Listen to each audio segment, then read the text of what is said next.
Welcome back to the channel where we remember the women who once lit up the screen, the stage, and the hearts of millions.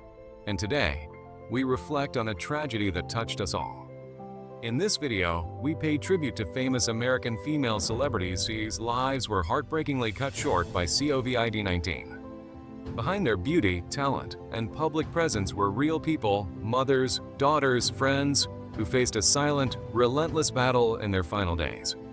Some fought bravely in hospitals, some faded quietly at home, but all of them leave behind stories filled with strength, grace, and irreplaceable impact. These weren't just famous faces, they were voices of comfort, symbols of hope, and women who made a difference. Let's remember their journeys, honor their lives, and mourn the empty space they left behind in a world still trying to heal. Today, we remember Barbara Shelley, the hauntingly beautiful actress who carved out a legendary place in horror history, but left this world quietly on January 3, 2021, at the age of 88. She was admitted to the hospital in December 2020 for a routine checkup, where she caught COVID-19 during the ongoing pandemic in England. Although she bravely recovered from the virus, her body, already weakened by age and underlying health issues, could not hold on much longer. After returning home, her health rapidly declined, and just days into the new year, the Queen of Hammer horror passed away. It was a heartbreaking end for someone who had given so much of herself on screen, often in roles filled with suffering, terror, and transformation. Born Barbara Teresa Cowan in London in 1932, she started out as a shy girl performing in school plays and church festivals, eventually modeling to build confidence. That modeling led her into film, first under her birth name, then as Barbara Shelley, a name suggested by an Italian actor she met on holiday in Rome. She ended up living in Italy for 4 years, acting in 9 Italian films before returning to the UK, where she found fame in the eerie, unforgettable world of Hammer films. She became the studio's top female star, known for playing both victims and monsters with the same deep seriousness that gave her roles weight and realism. In Dracula, Prince of Darkness, she was staked through the heart in a brutal scene she later said brought her one of her proudest on-screen moments. In Village of the Damned, she moved audiences as a mother to an alien child. In Quatermass and the Pit, her terrifying possession by an alien spacecraft remains one of the most intense performances in sci-fi history. She wasn't just a scream queen. Though she was called that, she was a woman who brought intelligence and strength to every role, even when covered in blood or writhing in fear. Off-screen, she had a tragic love story of her own. She met actor Jeff Chandler while filming a biblical drama in 1961, and he died unexpectedly just a year later. She would later say he was the love of her life.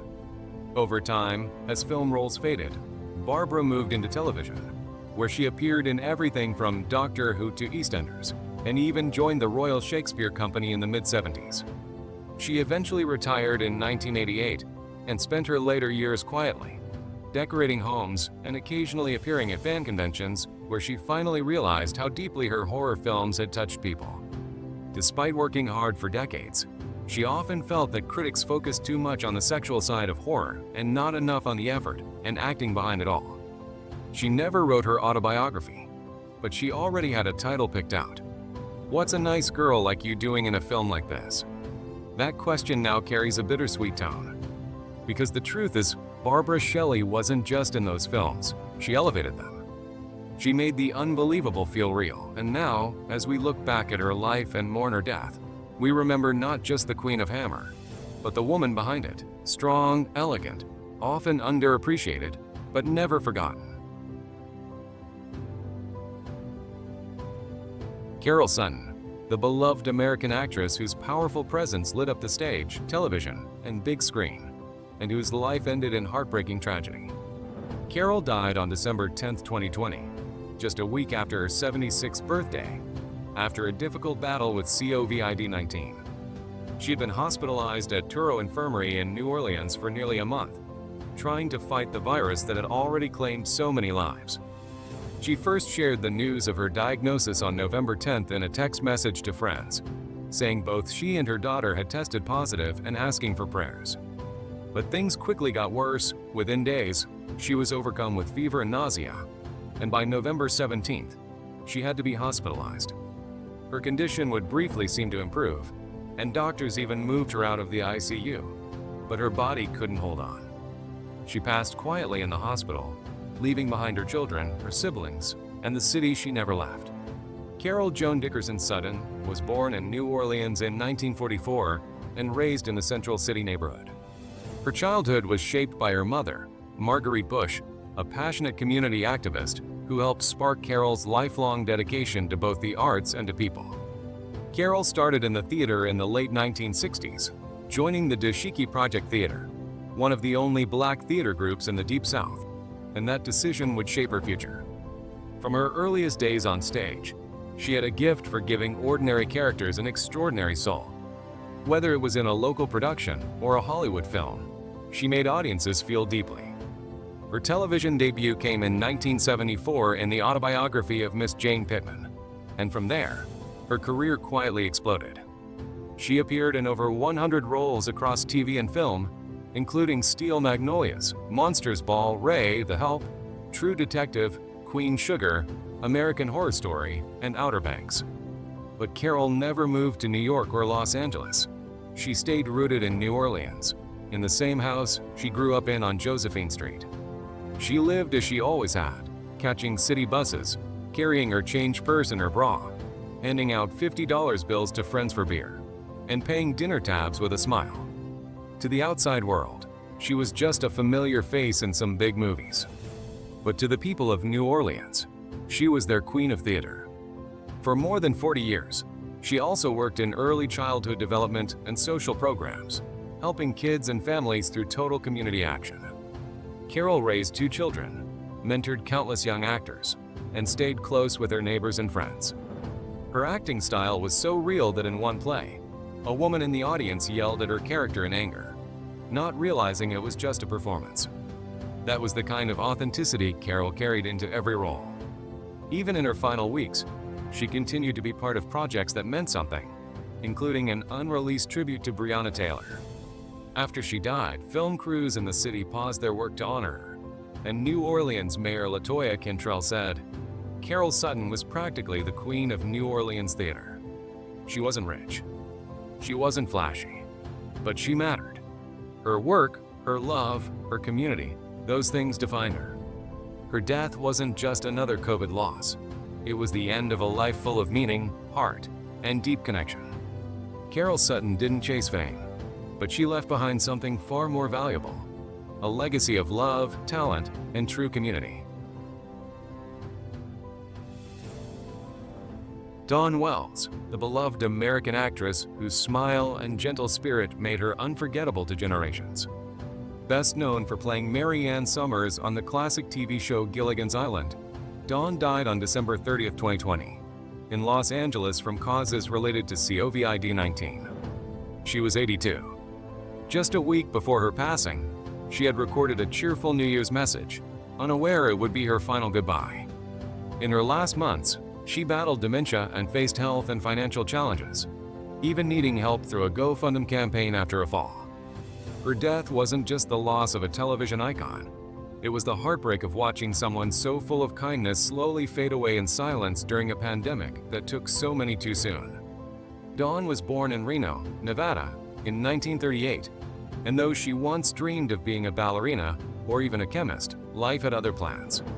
She studied theater at the University of Washington, won Miss Nevada in 1959, and represented her state in the Miss America pageant. Her acting journey began in the early 60s with guest roles in countless TV series. But everything changed when she became Mary Ann, a farm girl from Kansas with pigtails, short shorts, and a heart full of warmth. While Gilligan's Island only lasted 3 seasons, it never truly left the airwaves or the hearts of its fans. Dawn stayed connected to the show through reunion specials, an animated series, cookbooks, and fan events for decades. She loved theater, acting in more than 100 stage productions after her TV fame faded, and gave back through charities, film institutes, and even a clothing line for people with limited mobility. Though she never had children and divorced early in life, she built a family in the hearts of fans and the castmates she loved so dearly. She once said the crew of Gilligan's Island truly cared for each other. They were more than co-workers, they were a team. In her memoir, she reminded readers that failure builds character, and what matters is what you do after. Dawn Wells lived those words every day, through the ups and downs of fame, illness, financial struggle, and the quiet ending of a long life. Her death reminds us how fragile even the brightest stars can be. But her legacy as Mary Ann, and as the real woman behind that smile, will always remain. Patricia Bosworth, a woman whose life was filled with beauty, pain, and endless creativity, and whose final days were tragically cut short by pneumonia brought on by COVID-19, taking her from this world on April 2, 2020, at the age of 86. Patricia wasn't just an author or actress. She was a storyteller in every sense, someone who lived through unimaginable loss and still managed to pour her heart into powerful memoirs and unforgettable biographies. She was born Patricia Crum in Oakland, California, in 1933. To a glamorous but troubled family, her father was a famous lawyer who stood up for the Hollywood 10, and her mother was a crime reporter turned novelist. Her childhood was filled with parties, celebrities, and charm, but behind all of that was deep sadness that would haunt her for the rest of her life.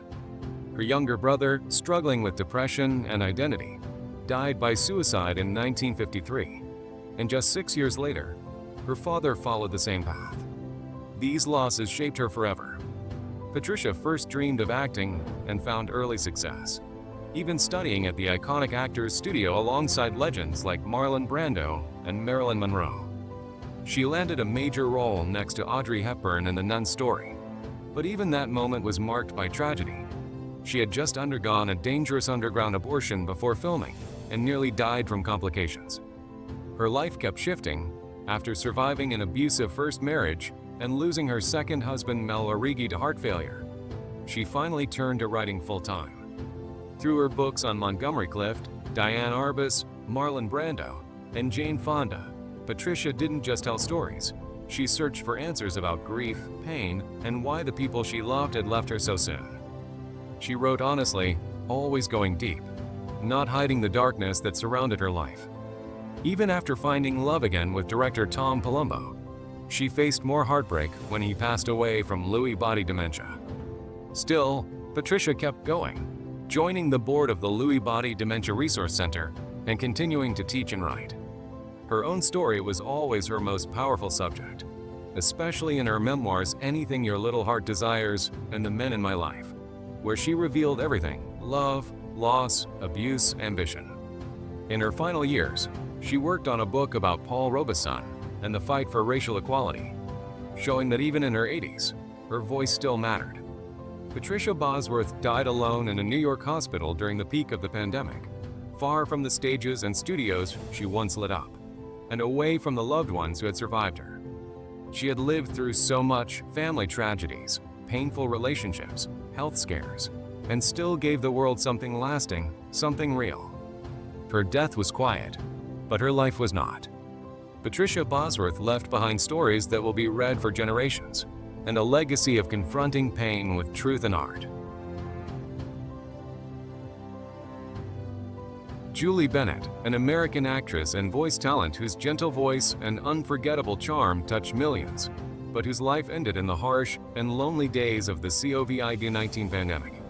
She passed away on March 31, 2020, at Cedars-Sinai Medical Center in Los Angeles, after suffering complications from the coronavirus. She was 88 years old.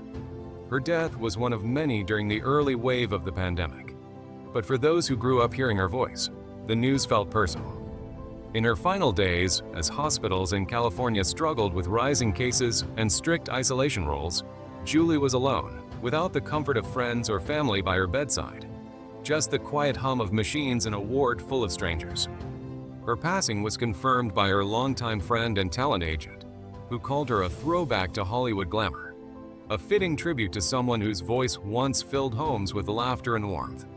Julie was born in Manhattan on January 24, 1932, but her life soon moved west to Los Angeles, where she attended Beverly Hills High School before returning to New York to work in radio, stage, and early TV.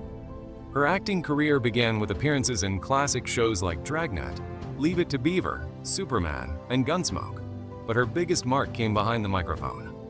Julie became a legend in animation for voicing Cindy Bear, the sweet and polite Southern belle who stole Yogi Bear's heart. From 1961 to 1988, she brought Cindy to life in the Yogi Bear Show, its feature film Hey There, It's Yogi Bear, and many follow-ups, becoming a household name without ever showing her face. She also lent her voice to The Bullwinkle Show, Spider-Man, the animated series, Mr. Magoo, and even a talking Barbie doll. Beyond the studio, Julie had a second life as a personal manager under the name Marianne Daniels, guiding the careers of other actors for over 20 years. She lived a quiet, steady life in show business, far from the chaos of fame, and those who knew her described her as kind, stylish, and deeply devoted to her work. Sadly, like many elderly victims of COVID-19, she died isolated without proper goodbyes. She is survived not by blood relatives, but by a chosen family, Carol, Nick, and Mark Scroggs, who loved her dearly. Her story is a reminder of how the pandemic stole not just lives, but the simple human right to die surrounded by those who care.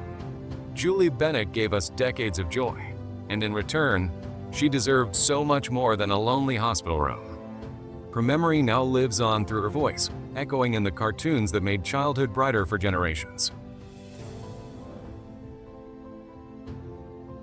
Lee Fierro, a deeply loved American actress and lifelong theater teacher, who passed away on April 5, 2020, at the age of 91, due to complications from COVID-19 while living at an assisted care facility in Ohio. Her final days were spent far from the island she had called home for decades, separated from those she mentored and inspired because of the heartbreaking isolation that came with the pandemic. Her death was not just a loss to her family, but to the countless children she taught, the small community she helped shape, and to fans around the world who still remember her as Mrs. Kintner in the iconic film Jaws. That one moment where she walked up and slapped Chief Brody after her son was killed by a shark became forever etched into cinema history, not just for the emotion in the scene, but because it felt so real, so human. And Lee Fierro was exactly that, deeply human. Born in 1929 in New York as Elizabeth Lee Beers, she grew up the daughter of an architect and married young, raising 4 children while quietly keeping her love for acting alive. When motherhood left little time for the stage, she turned to teaching instead and built a second family through the Island Theater Workshop on Martha's Vineyard, where she trained over 1,000 young actors, giving decades of her life to guiding and shaping futures. She had no formal training in film, but brought her deep passion from the theater to the screen when Steven Spielberg cast her in Jaws. That one powerful slap scene took 17 takes, and she did it every time with care, humor, and strength, traits she carried into every part of her life. For over 40 years, she was a central figure in Martha's Vineyard's theater community, eventually becoming the artistic director and a beloved mentor to generations. Even after moving to Ohio in 2017 to be near her family, she stayed connected to those who learned from her. She was known for her fierce dedication, her honesty, her sharp memory, and her love for the arts. In 2013, she was named Woman of the Year for her theater work. But awards were never what drove her, it was the people. Former students say she could be tough, but they always knew it came from her desire to help them grow. Her sudden passing during a global crisis meant she didn't get the big memorial she deserved at the time, just a small service in Ohio. But there are plans for a tribute on the Vineyard, one last standing ovation from the community she helped build. Her life wasn't about fame, even though strangers still recognized her for Jaws. It was about purpose, about teaching, and about giving people a chance to believe in themselves. Lee Fierro lived with strength, gave with her whole heart, and died quietly during a time when too many lives were slipping away unseen. But she is not forgotten. She was a mother, a teacher, an actress, and a force of love in her world. And the echoes of her work will go on in every child who stepped on stage because she once told them they could. Cloris Leachman, a fearless and wildly talented American actress and comedian whose life ended quietly but sadly on January 27, 2021, at the age of 94, in her home in Encinitas, California. The official cause of her death was a stroke, with COVID-19 listed as a contributing factor. She passed away in her sleep, with her daughter by her side. And though her final moments were peaceful, the world lost a woman who had never stopped working, never stopped laughing, and never stopped bringing others joy. Cloris was sharp, tough, funny, and deeply emotional, a woman who lived her life with a kind of fire that never dimmed, even as her body aged. Her career spanned nearly 80 years, during which she won 8 Emmy Awards, tying the record for the most ever by an actor, and even earned an Oscar for her haunting performance in The Last Picture Show as a lonely, neglected housewife. But behind the scenes, Cloris was so much more than a performer. Born in Des Moines, Iowa, on April 30, 1926, she was the oldest of 3 daughters. Her childhood was filled with community theater and dreams of acting, and after high school, she went on to Northwestern University, and then to New York City, where she studied under the legendary Elia Kazan. Cloris made her Broadway debut in 1948 and never looked back. She was Miss Chicago in the 1946 Miss America pageant, but she chose a road of grit over glamour. Over the decades, she played everything from a terrifying housekeeper in Young Frankenstein to a tough grandmother in Malcolm in the Middle, showing that she could make you laugh, cry, or both in the same scene. Her performances on The Mary Tyler Moore Show and the spin-off Phyllis made her a household name, while roles in Mel Brooks's films sealed her status as a comedic legend.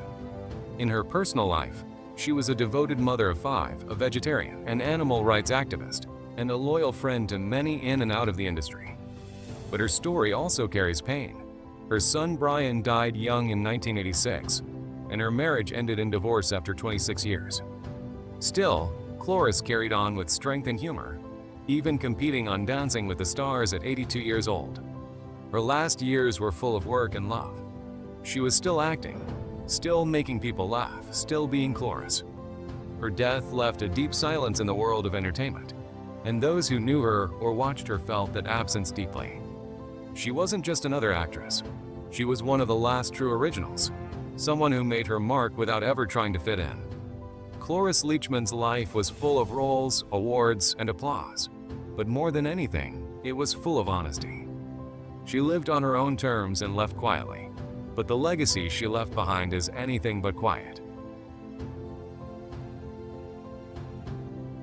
Hilary Dwyer, also known later as Hilary Heath, a gifted English actress, producer, and businesswoman whose life came to a heartbreaking end on March 30, 2020, at the age of 74, after suffering complications from COVID-19. Her final days were lonely and quiet, nothing like the vibrant presence she had always been. The pandemic stripped her of the farewell she deserved. Only her daughter and a vicar were there at the funeral. It was a quiet ending for a woman who had once stood in the bright lights of stage and screen, a woman who had played mistresses, daughters, wives, and nearly mothers to horror legend Vincent Price. Born in Liverpool in 1945, Hilary was the daughter of a South African-born surgeon and showed early promise in ballet and music, eventually earning a scholarship to Lowther College. At 16, she joined the Webber Douglas Academy in London and stepped into the world of acting. She made a name for herself in the late 1960s with roles in Witchfinder General, The Oblong Box, and Cry of the Banshee, all opposite Vincent Price.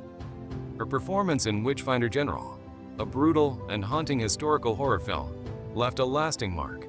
Her character, Sarah Lowes, was tortured and framed as a witch, and Hilary portrayed her pain with devastating truth.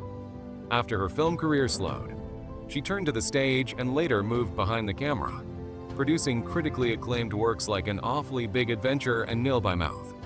She also co-founded a talent agency with her husband Duncan Heath. Though their marriage ended in 1989, she had helped him build the foundation of his now powerful career. Hilary had her own struggles too, particularly with addiction, which led her later in life to study cognitive behavioral therapy at Oxford and help others as an addiction counselor, open about her own past, deeply honest and compassionate.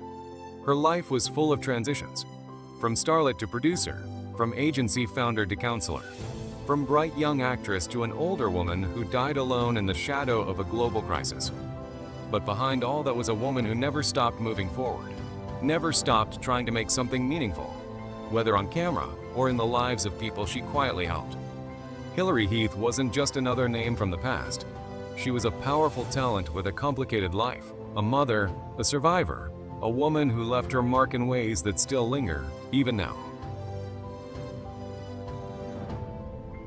Brandis Kemp, an incredibly talented American actress who gave her life to the world of comedy and character acting, and whose death was heartbreaking. Brandis passed away on July 4, 2020, at the age of 76, in her home in the Los Feliz neighborhood of Los Angeles, after a devastating struggle with brain cancer and complications from COVID-19. She had been diagnosed with glioblastoma, an aggressive and often fatal form of brain cancer, just 7 months earlier, in December 2019. As if that wasn't enough, her body also had to battle the effects of COVID, which made everything worse. The pain and confusion she must have gone through in those final months is something hard to imagine. She had always been so independent, a woman who just months before had taught herself how to restucco her house and climbed up on a ladder to do it herself at the age of 75. To see her lose control of her body and health like that, slowly fading away surrounded by loved ones on a day filled with fireworks and noise, only adds more sorrow to her story. She always had a strong presence, even off-screen, and her family later said she knew how to make an exit. Born Vivian Sally Kemp on February 1, 1944, in Palo Alto, California, she lost her father, a World War I veteran, when she was just 10 years old, and was raised by her mother, a hairdresser, along with her siblings. Brandis had dyslexia growing up, but she never let that stop her. She pushed through, studying hard and eventually earning a master's degree in drama and literature from Stanford, and also studying at the American Conservatory Theater in San Francisco. She began her journey as a teacher in New York, showing policemen and firemen how to speak clearly, before chasing her acting dreams full-time. She met her future husband Mark Blankfield at the Oregon Shakespeare Festival, and the two later became castmates on the TV show Fridays, where Brandis quickly became a fan favorite with her bold, quirky characters, especially the chain-smoking psychic who always gave bad news with dramatic flair. Fridays ran from 1980 to 1982 and gave Brandis her big break. She later starred in Aftermash, a spin-off of the famous MASH series, where her role as Alma Cox, a tough and sarcastic secretary, became one of the most recognized characters on the show. She didn't stop there. Brandis worked constantly through the 80s and 90s, appearing in popular shows like The Golden Girls or The Wonder Years, Designing Women, and more. Though she rarely played the lead, she was the kind of actress who made even the smallest roles unforgettable. She worked hard for decades, never chasing fame, just doing what she loved. Her off-screen life was quiet. She loved Native American culture, gardening, and DIY projects. Even as her health declined, she kept that same determination. Her death took away not just a talented performer, but a woman who lived life on her own terms, stayed curious, and never gave up. She is survived by her niece Sharon and nephews David and Scott, and she was laid to rest at Mount Shasta Memorial Park in California.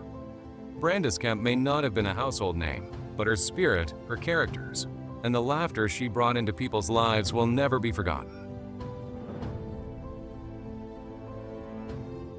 Lynn Kellogg, a gifted American actress and singer who passed away on November 12, 2020, at the age of 77, after a heartbreaking battle with COVID-19. Her death came after she was exposed to the virus at a theater gathering in Branson, Missouri, where most people weren't wearing masks. Already living with a non-life-threatening form of leukemia that weakened her vascular system, Lynn's body couldn't fight the virus, and despite being airlifted to a hospital in St. Louis, she didn't survive. Her final days were difficult, and her husband, John Simpers, described how quickly things turned, how the leukemia combined with COVID became a deadly mix, and how the loss was felt deeply by everyone who knew her. It's especially painful because Lynn was so full of life and had spent her later years giving back through Christian music and performing in her community. Born on April 2, 1943, in Appleton, Wisconsin, Lynn grew up with 3 siblings and started her journey in entertainment in the 1960s, appearing on shows like The Edge of Night, The Beverly Hillbillies, It Takes a Thief, and Mission Impossible. But the world truly took notice when she stepped onto the Broadway stage in 1968, playing Sheila in the groundbreaking musical Hair. Her powerful voice and emotional presence made songs like Easy to Be Hard unforgettable, and she became the heart of the show's final number, Let the Sun Shine In. She also starred alongside Elvis Presley in the film Charo, and toured with Garden Lightfoot, even entertaining U.S. troops in Vietnam. Lynn later created award-winning children's television content, like the beloved Animals, Animals, Animals, which earned both an Emmy and a Peabody. She appeared on countless variety shows and was known in both Hollywood and Broadway circles, yet she remained humble throughout her life. Her husband once said she never boasted about her awards, even though she had every reason to. In her final years, she found peace singing Christian music in the Ozarks, staying close to her faith and community. Lynn Kellogg's life was filled with art, heart, and humility, and her death was a reminder of how cruel this virus can be, especially to those already fighting health battles. Her memory lives on through the roles she played, the songs she sang, and the people whose lives she touched, both on stage and off. Kathy Manning, a woman whose beauty, voice, and heart touched countless lives across America, and whose tragic passing left a painful silence in the lives of those who loved her. Kathy died on December 23, 2023, at the age of 59 after a long, difficult fight against COVID-19 in Collierville, Tennessee. Her battle lasted several weeks, but in the end, her body couldn't take any more, and she slipped away just days before the new year. The heartbreak is deeper knowing how full of life she always was, someone who brought warmth and light to others with her energy, her songs, and her kindness. Born on May 28, 1962, in Clarksdale, Mississippi, Kathy rose to fame as Miss Mississippi 1984 and soon became a national face when she was crowned second runner-up at the Miss America pageant the following year. Her beauty, though striking, was never just skin deep. She had a heart that wanted to serve and uplift others. She earned her degree in psychology from the University of Mississippi, and over the years, she wore many hats: a model for brands like Coppertone and Maybelline, a Christian singer who performed at churches, weddings, and baptisms, and a weather reporter for WHBQ-13 in Memphis. She even went on USO tours, entertaining American troops across Asia, Central America, and the Caribbean. But what really stood out about Kathy was how deeply she cared for people. She was a hands-on philanthropist who gave her time and voice to charities like the Memphis Humane Society, Alzheimer's daycare centers, the Palmer Home for Children, and many others. In her younger years, she was lovingly called Mississippi's sweetheart, and in Memphis, many saw her as the heart of the city. Kathy had 3 children, Robert, Ann, and Jackson, who now face the world without their mother, and though divorced, she remained a proud and dedicated mom to the very end. Her obituary spoke of how she made everyone feel seen and valued, always interested in what brought others joy. That's a rare kind of grace. Her sudden death due to COVID complications has left a hole in the hearts of not just her family, but in every community she touched. It's unknown whether she was vaccinated, and she never made public statements about the virus or the vaccine.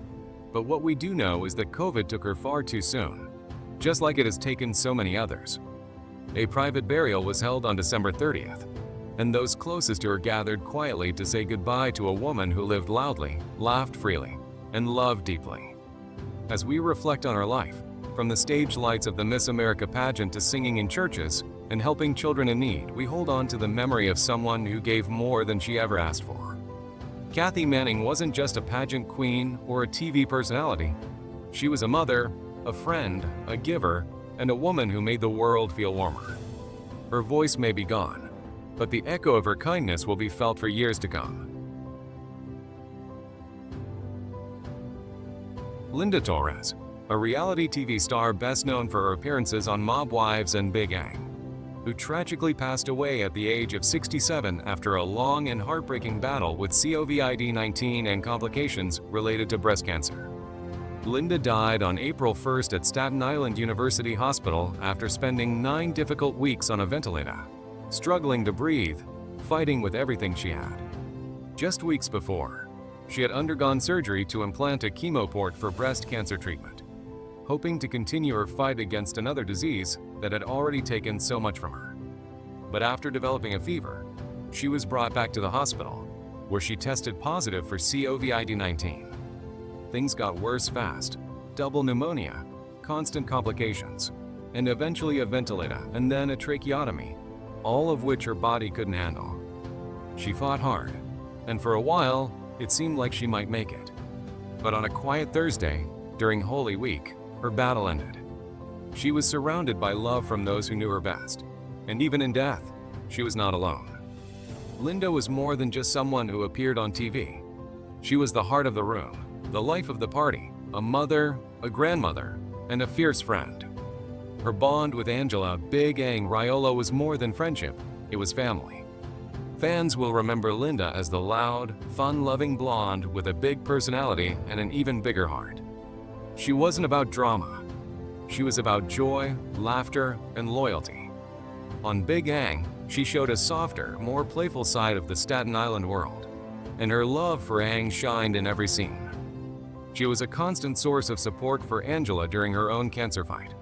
And after Ang's passing, Linda honored her every year with heartfelt messages that showed how deeply she felt her loss. It's unbearably sad that now, Linda has joined her. She leaves behind a daughter and 2 grandchildren who were everything to her. She was a strong woman, a true survivor, and even when her body was breaking down, her spirit never did. People close to her believed she would pull through, because that's who Linda was, a fighter. But sometimes, even the strongest can't beat what's ahead.